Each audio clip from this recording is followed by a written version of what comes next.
এ সময় যদি আপনারা ভালোভাবে যদি কাজ না করতে পারেন তাহলে আপনাদের জন্য ভবিষ্যতে আরেকটা হাসিনা আসবে। গত আওয়ামী আমলে আমি শত শত আলামের পক্ষে দাঁড়িয়েছিলাম, শত শত আলামের পক্ষে।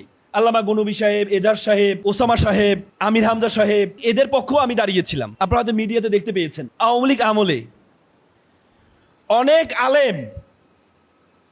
অনেক আলেমকে যে পরিমাণ অত্যাচার করা হয়েছে, যদি আপনারা চিন্তা করেন, this is the beyond imagination. অবাক হয়ে যাবেন। একজন আলেম আমাকে বলেছে, আমি রাতে ঘুমাচ্ছি, সকালে আমাকে লুঙ্গিটা পেঁচিয়ে আমাকে আমার হোস্টেল থেকে, নারায়ণগঞ্জ একটা হোস্টেল থেকে আমাকে নিয়ে এনে আয়নাগরে নিয়ে আসে। আমি জিজ্ঞেস করলাম, ভাই আমার দোষটা কি? বলছে, তোর কোনো দোষ নেই। বা আমি কি অপরাধ করি? তোর কোনো অপরাধ নেই। পরবর্তীতে আমাকে 20 দিন 2 হাতে আমাকে ঝুলিয়ে রেখেছে। আমাকে মাইট দেয়, বলে যে বল কি করছস? বলছে, স্যার আমি তো কিছু করি না। বলছে, জীবনে যা করছস তা বল। বলছে, কি করছি? বলছে, জীবনে ছোটবেলা থেকে জীবনে যা করছস তুই তা বল।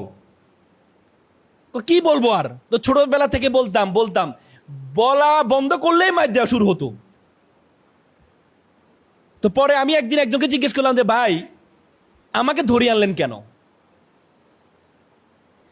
সে আমাদেরকে বলল, আমাদেরকে একটা কোটা দেওয়া হয়, আমাদের পার্শ্ববর্তী রাষ্ট্র ওয়েস্টার্ন কান্ট্রি থেকে একটা কোটা দেওয়া হয় যে এতজনকে গ্রেপ্তার করতে হবে, তাহলে তোদেরকে ডোনেশন দেওয়া হবে। এই ডোনেশন না পাওয়ার জন্য তোদেরকে আমরা ধরে নিয়ে আসি, দাড়ি টুপি বড় পাইলে তোদেরকে আমি ধরে নিয়ে আসি। এবং বলা হতো আমাদেরকে, যে ছোট রোমে নির্যাতন করতো, চোখ বন্ধ রাখতো, টানা 6 মাস 2 বছর চোখটা বন্ধ রাখতো, চোখের উপর পর্দা থাকতো। বলতে হচ্ছে আমাদেরকে শুধু বাথরুমের কমেন্ট দেখেছে না, যতটুকু জায়গা ততটুকু জায়গায় আমাদেরকে থাকতে হইতো, পায়খানা করতে হতো সেখানে। একদিন পায়খানা করলে রাতে আর ঘুমাইতে পারতাম, কারণ ভিজে যেত জিনিসটা। সেখানে গিয়ে আপনি যদি অসুস্থ হইতেন, আমরা অসুস্থ হলে বলতাম না, কারণ অসুস্থ হইলে আপনি যখন অসুস্থ হয়েছেন তখন আপনাকে কি করতো, যে এরে বেঁচে রাখা লাভ নেই, যেহেতু অসুস্থ হয়ে গেছে।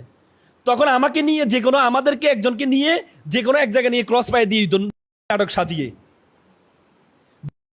সাজিয়ে আমাদেরকে ক্রস পায়ে দিয়ে দিত। এই জন্য অসুস্থ হওয়ার পরেও কখনো বলতাম না অসুস্থ হয়েছে। আমি আলেমদেরকে বলতাম, তাদের আমি বলতাম, আপনারা এগুলো মিডিয়াতে প্রচার করেন না কেন? ওনাদের মধ্যে যে ভয় ঢুকেছে, যে ট্রমাটাইজ হয়েছে, নতুন বাংলাদেশ আসার পরেও তারা এই ট্রমাটাইজ থেকে বের হইতে পারে নাই। এরকম অত্যাচার তাদের উপর করা হয়েছে, এরকম অত্যাচার তাদেরকে। এবং কোর্টে আলেমদের টুপিওয়ালা দাড়িওয়ালা যদি থাকতো, তাদেরকে মানুষে মনে করা হইতো না।